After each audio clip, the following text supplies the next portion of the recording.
Olá, pessoal do nono ano. Então, vamos para a nossa quarta parte deste módulo, Linguagem Química. E agora nós vamos falar um pouquinho sobre fatores que alteram a rapidez das reações químicas. Então, vamos entender um pouquinho aí o que pode acelerar a reação, né? Em uma reação química, né, as substâncias de partida são chamadas de reagentes. E aí, enquanto as substâncias finais vão ser denominadas de produtos. Então, numa reação, eu sempre vou ter o reagente, que é o que entra, e o que sai eu tenho os produtos. O tempo necessário para a conversão, né, de reagentes em produtos está relacionado com a rapidez ou com a velocidade dessa reação. E aí, ó, quando a gente observa que essas reações ocorrem, né, à nossa volta, logo nós podemos então notar que não ocorre todas com a mesma velocidade. Então tem reações que são mais rápidas, tem reações que são mais lentas. Se a gente usar o exemplo do papel pegando fogo, né, a queima do papel, ela ocorre, né, de uma forma relativamente rápida, enquanto que a formação da ferrugem, que a gente viu no vídeo anterior, é um processo mais lento, mas são duas reações químicas que ocorrem, certo? A mesma reação química, ela pode ocorrer com velocidades diferentes, dependendo então das condições que serão discutidas aí nessa sequência, porque vão ter fatores que vão influenciar. E aí, então, o conhecimento desses fatores que podem influenciar, ou seja, que podem alterar a rapidez das reações, permite que nós possamos desenvolver formas, né, de conservar os alimentos por mais tempo, né, ou ainda produzir substâncias em um tempo menor, né, dentro de uma indústria, por exemplo. Né? Então, a gente usa isso como uma vantagem. Tá? A partir desse conhecimento, a gente pode acelerar uma reação ou a gente pode retardar, né, uma reação. Então, em uma reação química, ocorre o que a gente fala de rearranjo de átomos. Tá? Eles entram de um jeito e eles saem de um outro jeito. Tá? Para isso acontecer, então, é necessário que os reagentes entrem em contato com outros, né, reagentes. Então, olha lá, se a gente usar o exemplo do gás oxigênio, que é formado só por duas moléculas de oxigênio, e o monóxido de carbono, que são formados por um átomo de carbono e um átomo de oxigênio, né, para formar o gás carbônico, que aí a gente conhece como CO2, esse gás oxigênio colide com o monóxido de carbono. Então, se a gente olhar essa imagem aqui, ó, da colisão, nós temos a representação de uma molécula de monóxido, né, de carbono, colidindo, olha lá, ó, colidindo com uma molécula de gás oxigênio. É isso que está mostrando na imagem. Para essas reações ocorrerem, um reagente precisa, então, colidir com um reagente, precisa colidir com outro reagente. Lembrando que reagentes são aquelas substâncias que estão entrando numa reação e após a reação a gente vai ter a formação de produtos, né? Então, olha lá, é importante ressaltar que não é possível enxergar átomos ou moléculas. Portanto, estamos utilizando representações. Isso aqui são representações com base na teoria atômica de Dalton, porque para Dalton o átomo seria uma bola, uma esfera maciça e indivisível, né? Como nós já falamos ali.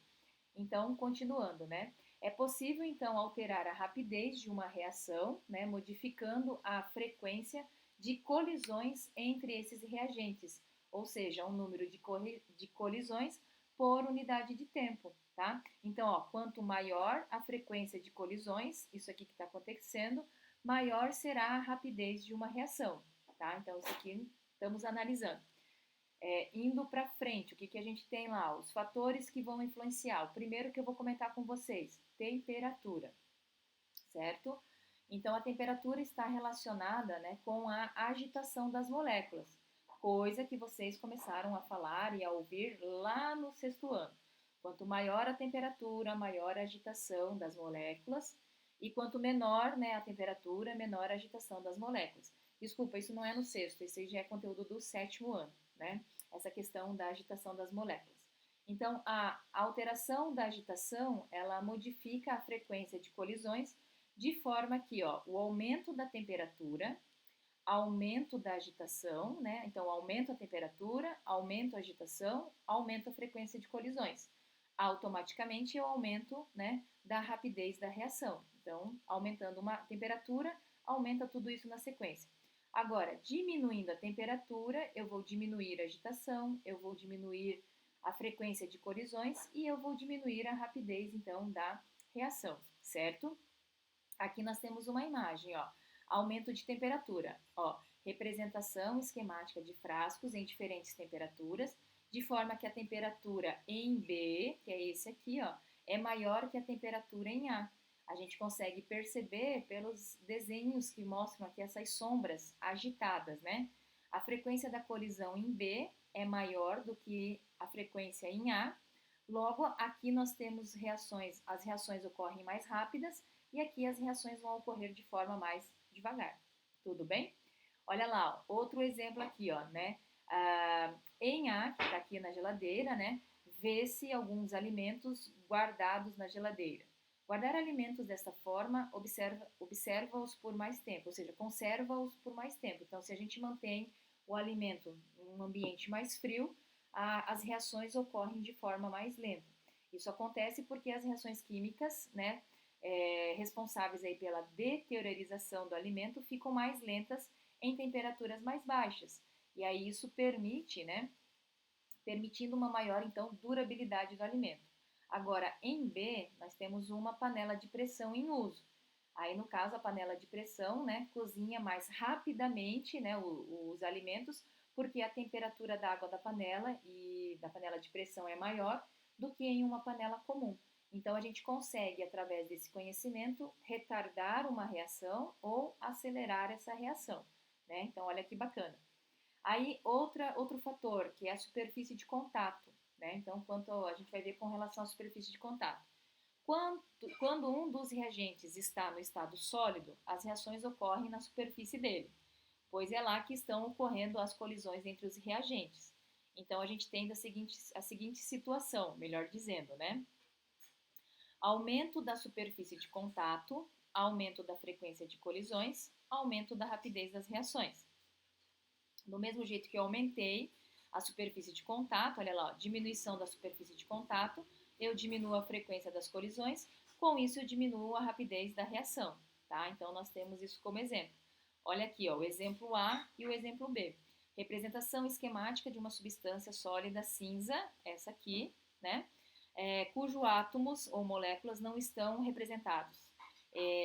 Cujos átomos ou moléculas não estão representados, aqui não está mostrando aqui dentro, só está mostrando algo cinza, né? E aí, olha lá, e uma outra substância representada pelas esferas verdes. Então, aqui a gente tem uma substância sólida e algo verde aqui ao redor. A reação química ocorre na superfície do sólido, ou seja, primeiro nessa parte de fora, tá? Pois é o único local onde podem ocorrer as colisões, né? Note que o sólido fragmenta, então ele quando começa a fragmentar, apresenta uma superfície de contato maior que a do sólido inteiro, ou seja, mais áreas de contato a gente vai apresentar e com isso acelerando aí a reação, tá? É isso que essa imagem está querendo nos dizer. E aí nós temos aqui, ó, né, a questão do fogo, né, olha lá, para acender aí, ó, uma fogueira, é melhor utilizar gravetos finos que possuem uma superfície de contato maior do que a lenha, que daí tem uma superfície, né, mais grosso. Outra situação em que a superfície de contato é importante é durante a digestão, para que os líquidos digestivos entrem em contato com a maior quantidade de alimento possível, devemos mastigar adequadamente os alimentos. Então, quanto mais a gente mastigar, mais fragmentando a gente vai deixar aquele alimento, mais a área de contato vai ter com as enzimas da digestão e mais rápido essas enzimas vão atuar, né? Nós temos a última situação que é a quantidade, é a concentração. A concentração indica a quantidade de substância em um determinado volume, né? Aqui na imagem nós podemos ver 5 soluções aquosas, 1, 2, 3, 4, 5, coloridas em diferentes concentrações, ó, mais concentrado e a gente vai diminuindo a concentração, certo? 5 tubos de ensaio, né, contendo essas soluções em diferentes concentrações. Então, a gente entende que as 5 soluções foram elaboradas dissolvendo massas diferentes de permanganato de potássio, né, que dá essa coloração ali violeta, naquela água. E a solução da esquerda, que estava aqui deste ladinho, possuía o que? Maior massa, né, de permanganato dissolvido, ou seja, tinha mais a substância, por isso ela tinha uma coloração mais forte, mais intensa. Já a solução que estava aqui deste ladinho, da imagem anterior, tem menos quantidade de permanganato dissolvido, então a sua coloração estava um pouquinho mais fraca, né? E em reações químicas, quanto maior então a concentração dos reagentes, maior será a rapidez da reação. Então é por isso que a gente precisa entender o que acontece, ó. O aumento da concentração aumento da frequência de colisões, aumenta a rapidez da reação. A diminuição da concentração, diminuição da frequência de colisões, diminuição das reações. Aquele vidrinho que estava aqui, mais concentrado, a reação seria mais rápida, quando comparado com o último vidrinho, que estava mais ou menos nessa posição aqui, porque ele tinha menos concentração ali da substância dentro do seu vidrinho, tá? E aí nós temos aqui para encerrar, então, ó, indo para a nossa reta final, ó, representação esquemática de duas situações em que os reagentes estão em diferentes concentrações. No A, representa um sólido mais concentrado, logo a frequência de colisões será maior, né, na imagem A. E em C aqui, ó, desculpa, ó, a imagem B, desculpa, vou reler aqui para vocês, ó. Representações esquemáticas de duas situações em que os reagentes estão em diferentes concentrações. A imagem B, que é essa aqui, ó, ela tem muito mais solução, está muito mais concentrada. Logo, a frequência das colisões aqui dentro é maior que quando comparado com a imagem A. Quando a gente olha para a imagem C, o uso do fole permite acender a lareira ou a churrasqueira mais rapidamente, porque ao soprar o ar, né, ao soprar o ar, ele aumenta a concentração local de reagente. No caso, é o oxigênio, porque o oxigênio ele ajuda o fogo, né, ele é um combustível ali para o fogo. Então, quando a gente abana uma fogueira ou a própria churrasqueira, a gente está querendo que o fogo ele intensifique, tá? Então, lembrando, aqui eu tenho muito mais concentração, então as colisões são maiores, as reações são mais rápidas. Aqui eu tenho a solução está menos concentrada, então eu tenho menos colisões, as reações são mais rápidas, tá? Então é isso que está acontecendo. E para a gente terminar, o que seriam os catalisadores, que vocês vão ouvir muito isso na área da biologia. A maioria das reações químicas necessita de uma energia inicial para acontecer. Então, por exemplo, a queima do gás de cozinha só acontece se uma faísca ou uma chama entra em contato com a mistura de gás de cozinha e o gás oxigênio. Em alguns casos, é possível alterar essa energia inicial e, com isso, alterar então a rapidez dessas reações. Então, catalisadores são substâncias adicionadas ao meio reacional, né? Meio no qual ocorre a reação química, para acelerar o que? A reação. Então, a função dos catalisadores é justamente isso, acelerar a reação, diferentemente, né, dos fatores mostrados anteriormente, em que a alteração se dá na frequência de colisões.